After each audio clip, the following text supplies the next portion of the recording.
এতটুকু একটা মেয়ের উপর দিয়ে কি ঝড়ঝাপটাই না যাচ্ছে। হে ভগবান, তুমি ওকে ভালো করে দাও, ওকে ভালো করে দাও ভগবান। আপনি বলুন বৈদ্যমশাই, এতটুকু একটা মেয়েকে যেভাবে বিষ খাওয়াতে পারে, সে কি মানুষ নাকি পাষাণ? তার মনে কি মায়া দয়া বলতে কিচ্ছু নেই?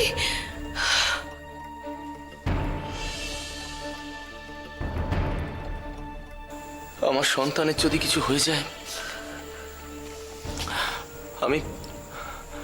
আমি বাঁচতে পারবো না দিদি।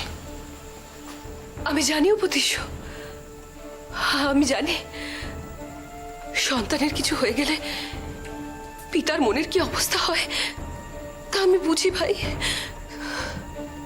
দিদি, কিন্তু এই যন্ত্রণা তো আমি আর সহ্য করতে পারছি না দিদি, পারছি না আমি। সহ্য যে তোমাকে করতেই হবে উপদেশ, তুমি সিংহলের রাজা, তোমাকে তো পারতেই হবে। আপনি পাশে থাকলে আমি ভরসা পাই দিদি। এই সময় আমি তোমার পাশে থাকবো না তো কে থাকবে? উপদেশ, আমাদের পিতা কিন্তু একজনই, সুতরাং আমাদের রক্তও এক। তুমি কোনো চিন্তা করো না, আমি সব সময় তোমার পাশে আছি, তুমি আমাকে ভরসা করতে পারো। আমি জানি। তুমি কোনো চিন্তা করো না উপদেশ। রাজবৈদ্য মশাই, আপনি এখন খনাকে ছেড়ে কোথাও যাবেন না। আর হ্যাঁ, তুমি সব সময় খনার পাশে থাকবে। দরকার হলে আরো কয়েকজন দাসীকে ডেকে নাও। তোমাদের এখন একমাত্র দায়িত্ব হলো রাজকুমারীকে রক্ষা করা। আপনাকে দেখেও ভালো লাগছে দিদি। দিদি, আপনি আমায় কথা দিন, আপনি সর্বদা আমার পাশে থাকবেন। উপদেশ, আমি কিন্তু কখনো তোমাদের ক্ষতি চাইনি। হ্যাঁ, পরিবারের জ্যেষ্ঠা হওয়ার দরুন আমাকে মাঝে মাঝে কিছু করার সিদ্ধান্ত নিতে হয়, তখন হয়তো তোমরা আমাকে খুব খারাপ ভাবো, কিন্তু আমি তোমাদের ভালোই চাই। আজ আমাকে যে দোষারোপটা করা হলো, তুমি বিশ্বাস করো, আমি কিন্তু এতটাও খারাপ নই। আমি কি কখনো খনাকে বিষ দিতে পারি?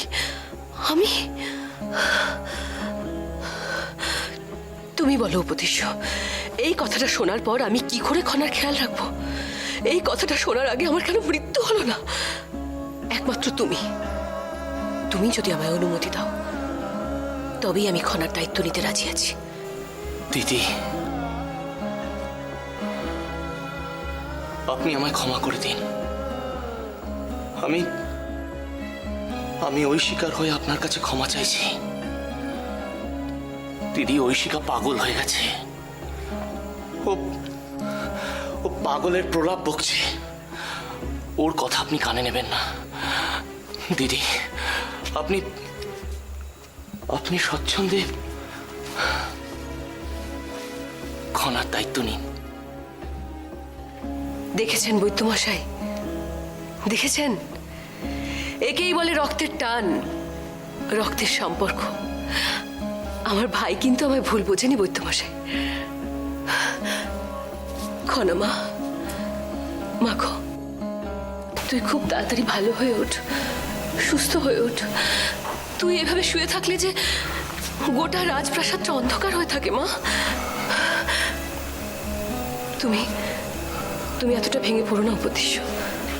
তুমি দেখো, ভগবান আমাদের সহায় আছে, আমাদের খনামার জ্ঞান ঠিক ফিরে আসবে। তুমি নিশ্চিন্তে তোমার রাজকার্য চালাও, আমি সব সময় ওর পাশে আছি।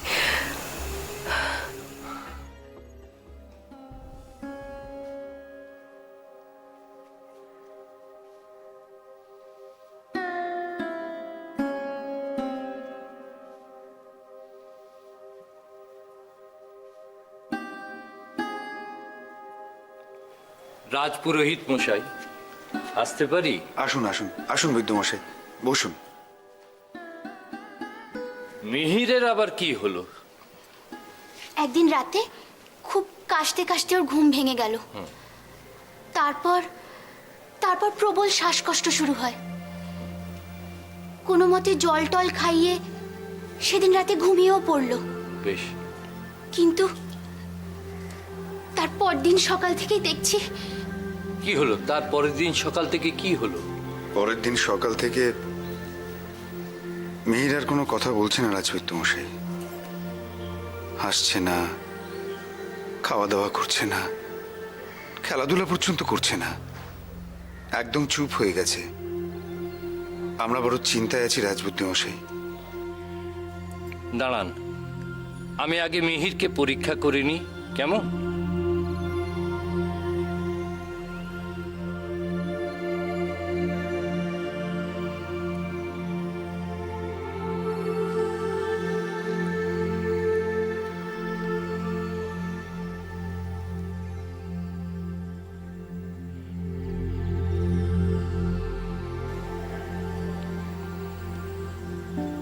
মা, আপনি অত চিন্তা করবেন না। মিহিরকে পরীক্ষা করে আমি যেটুকু বুঝেছি তাতে ভয়ের কিছু নেই। আমি একটু বাদে ওষুধ পাঠিয়ে দিচ্ছি, কেমন?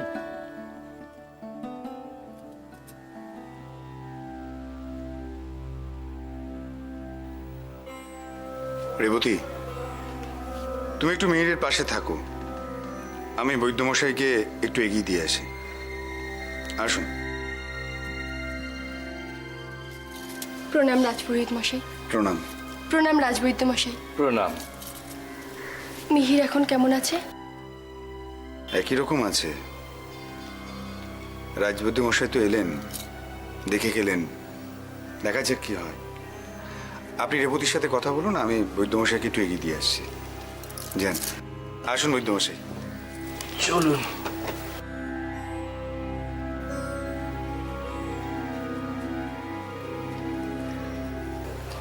কি অবস্থা মিহিরের? খুব একটা ভালো নেই গো। চিন্তা করো না, রাজবৈদ্য মশাই তো দেখে গেলেন, সব ঠিক হয়ে যাবে।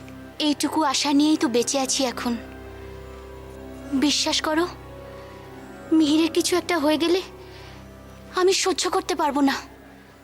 নিজের চোখের সামনে নিজের সন্তান না খেয়ে না ঘুমিয়ে, এসব দেখে কোনো মা নিজেকে ঠিক রাখতে পারে বলো তো? নিজেকে সামলাও।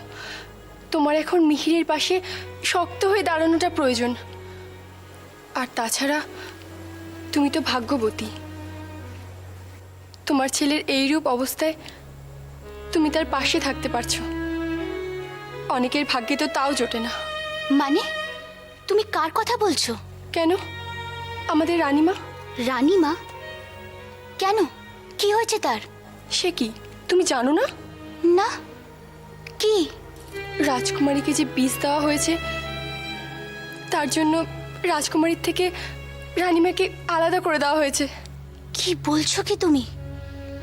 রাজকুমারীর এই অবস্থায় তার মাকে তার থেকে আলাদা করে দেওয়া হয়েছে? তাহলে আর বলছি কি? শুধু তাই নয়, তুমি কি জানো কৌরুকীকে যে বন্দি করা হয়েছে? তার মানে এসবের অর্থ কি? কৌরুকীকে বন্দি করার কারণ সন্দেহ করা হচ্ছে কৌরুকী নাকি রাজকুমারীর ওষুধের পাত্রে বিষ মিশিয়েছে। আর রানীমাকে রাজকুমারীর থেকে আলাদা করা হয়েছে তার কারণ রানীমা সেই ওষুধটা নিজে হাতে খাইয়েছে রাজকুমারীকে। এটা অসম্ভব, আমি বিশ্বাস করতে পারছি না। রানীমা যদি রাজকুমারীকে ওই ওষুধ খাইয়েও থাকেন, নিশ্চয়ই তিনি জানতেন না যে ওটাতে বিষ আছে। আর দ্বিতীয়ত, কৌরুকী কখনো রাজকুমারীকে বিষ খাওয়াতে পারে না। অন্তত আমি এটা মানতে পারলাম না। মানতে তো আমিও পারছি না, কিন্তু তোমার আর আমার হাতে তো কিছু নেই। আমার সব থেকে খারাপ লাগছে এই দুজনের কথা ভেবে। খারাপ তো আমারও লাগছে এখন। আমি তো এখন বুঝতে পারছি সন্তান অসুস্থ হলে মায়ের যে কি কষ্ট, আর ওরকম পরিস্থিতিতে মায়ের সন্তানের কাছে থাকাটা কতটা জরুরি। আর তুমি বলছো রাজকুমারীর এই অবস্থায় রানীমা ওর পাশে নেই? আমি তো ভাবতেই পারছি না। সিংহলের কি দুর্দিন এলো, চারিদিকে শুধু বিপর্যয়। আমার বড় ভয় করছে মীনাক্ষী, বড় ভয় করছে আমার। ভয় তো আমারও করছে। শুধু ঈশ্বরের উপর ভরসা রাখো, হয়তো উনিই সব ঠিক করে দেবেন।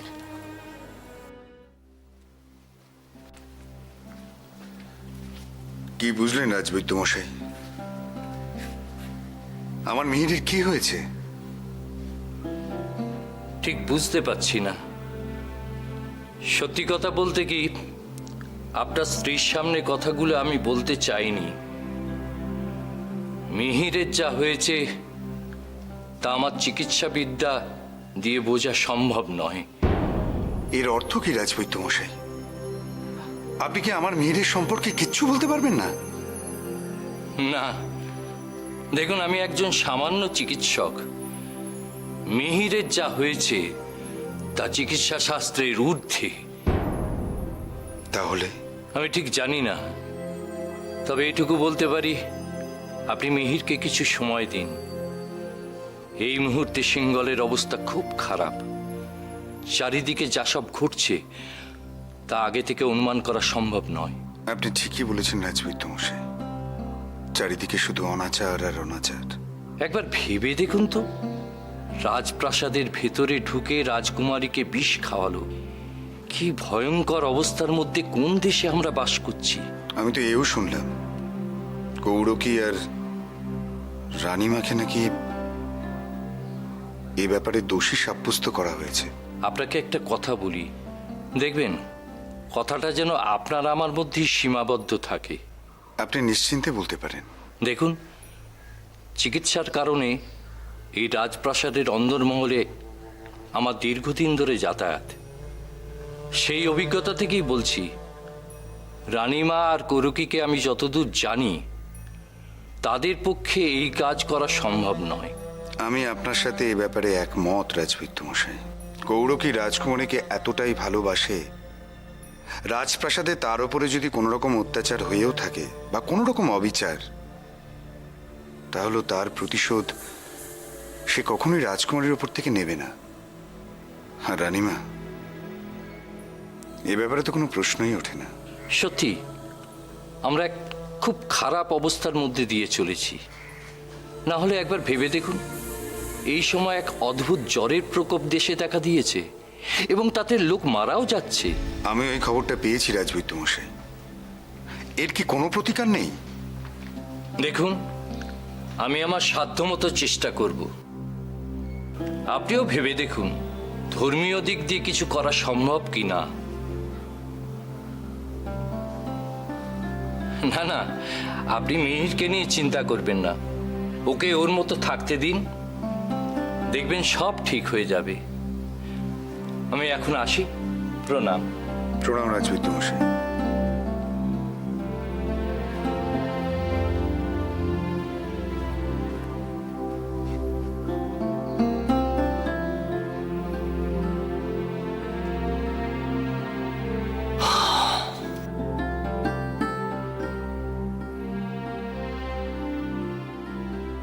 প্রণাম মহারাজ, বিরক্ত করলাম না তো? না না, এ কি বলছেন, আসুন।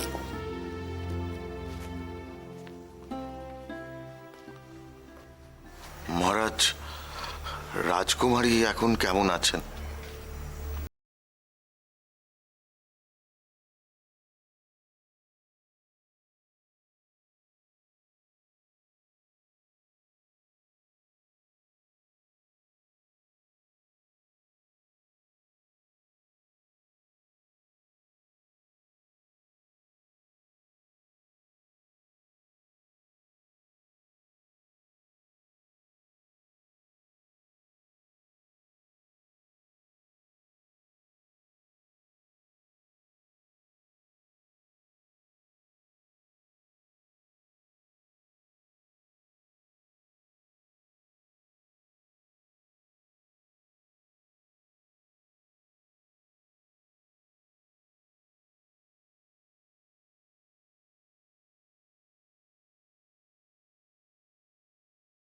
চিকিৎসা তো শুরু করাতে পারবেন। ওনাদের সাথে চিকিৎসার সামগ্রীও পাঠানো হয়েছে। অন্তত একটু দেখাশোনা করতে পারবেন, ঠিক মতো চিকিৎসা হচ্ছে কিনা তার দিকে নজর দিতে পারবেন। আমার বড় খারাপ লাগছে আপনার জন্য। আমি সত্যি ভীষণ দুঃখিত। কেন মহারাজ? আপনাকে অনেক কাজ সামলাতে হচ্ছে একা হাতে। আপনার উপরে অনেক দায়িত্ব পড়ে গেছে। মহারাজ, আপনার বিপদের সময় আমরা আপনার পাশে থাকবো না তো কারা থাকবে বলুন তো? খনার শারীরিক অবস্থার কোনো উন্নতি হয়নি, সেই নিয়ে আমি ভীষণ চিন্তিত। মন্ত্রীমশাই বড় একা লাগছে। নেহাত আপনি আমার পাশে আছেন তাই। মহানামাও আমার পাশে নেই, ও থাকলে একটু ভরসা পাই। বিচলিত হবেন না মহারাজ, চিন্তা করবেন না। এই রকম একটা পরিস্থিতিতে মহানামা হঠাৎ করে কোথায় গেল? তার কি এভাবে চলে যাওয়া উচিত ছিল? এটা কি সবটাই পূর্ব পরিকল্পিত, নাকি নেহাতি কাকতালীয়? নাহলে এরকম একটা সময় মহানামার এখানে অনুপস্থিত থাকা, কি জানি। কিন্তু ও যেভাবে প্রতিজ্ঞা করে গেছিল, ওর ভেতরে যে পরিমাণ আত্মবিশ্বাস ছিল, তাতে করে সত্যি সত্যি মাঝে মধ্যে সন্দেহ হয়। অন্তত আমি মহানামাকে সম্পূর্ণ ভরসা করতে পারি না, কিছুতেই না। মহানামাটা যে কোথায় গেল, এখন আমি ওকে কোথায় খুঁজে পাই? মহারাজ, আপনি দুশ্চিন্তা করবেন না, দেখবেন উনি ঠিক ফিরে এসেছেন। আর তাছাড়া আমি যতদূর মহানামাকে চিনি, এত সহজে রাজপ্রাসাদের মায়া উনি ত্যাগ করতে পারবেন না। মার্জনা করবেন মহারাজ, আপনি আর এই বিষয়ে চিন্তা করবেন না। আমি আসি, আপনি বিশ্রাম করুন।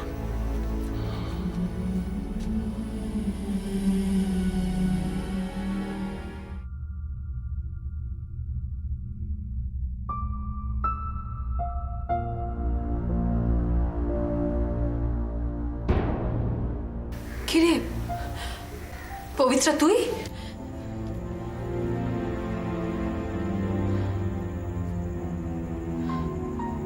তুই কেন এখানে এসেছিস? তোমাকে দেখতে এলাম। আমাকে দেখতে এসে নিজের সর্বনাশ ডেকে আনছিস তুই? কেউ যদি তোকে দেখে ফেলে? আমার কিচ্ছু হবে না, কিন্তু তোমার এটা কি অবস্থা হলো বলো তো? কি আবার হবে?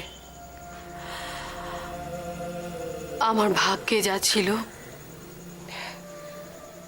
তাই হয়েছে। কিচ্ছু ভাগ্য না, সব তোমার নিজের দোষে হয়েছে। কি বলছিস তুই পবিত্রা? কেন? আমি আমি কি করেছি? তোমাকে আমি বারবার করে বলেছিলাম তুমি সিংহল ছেড়ে চলে যাও, এখানে থাকলে তোমার বিপদ হবে। তুমি কেন বোঝো না? এখানে তোমাকে কেউ ভালোবাসে না। কেন নিজেকে এভাবে কষ্ট দিচ্ছ? চুপ কর, তোকে আমার জন্য ভাবতে হবে না। তুই শুধু আমাকে বল, রানীর কি অবস্থা? ও কেমন আছে? কোথায় আছে? রাজকন্যা আর রানীকে আলাদা করে রাখা হয়েছে। রানীমা তো এখন তার নিজের ঘরেও থাকেন না।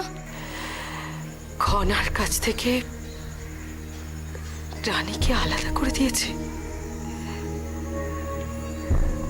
যে মা 10 মাস 10 দিন ধরে তার সন্তানকে গর্ভে ধারণ করলো, এতটা বড় করলো, তাকে আলাদা করে দিয়েছে। আমিও তো খনার মা, আমি তো খনার মায়ের মতো। আজ আমি এই কষ্টটা অনুভব করতে পারছি, রানীর কষ্ট তো তবে দ্বিগুণ। বিশ্বাস করো, আমার হাতে যদি ক্ষমতা থাকতো, আমি তোমাকে এই মুহূর্তে এখান থেকে বার করে বলতাম তুমি সিংহল ছেড়ে চলে যাও, তুমি সিংহল ছেড়ে চলে যাও। এখন আর কোনো কথা বলিস না পবিত্রা। এখনো সিংহলে খনা রয়েছে, অথচ ওর পাশে আমি নেই, রানী নেই। এখন যে তোর মাথায় অনেক দায়িত্ব পবিত্রা। তুই সব সময় খনাকে চোখে চোখে রাখবি, সর্বদা ওর উপর নজর রাখবি, ওর যেন কোনো ক্ষতি না হয়। কথাটা মনে থাকবে তো? হ্যাঁ, মনে থাকবে। এখন তুই যা, তোকে এখানে কেউ যদি দেখে ফেলে তাহলে সর্বনাশ হয়ে যাবে। আমি আসছি।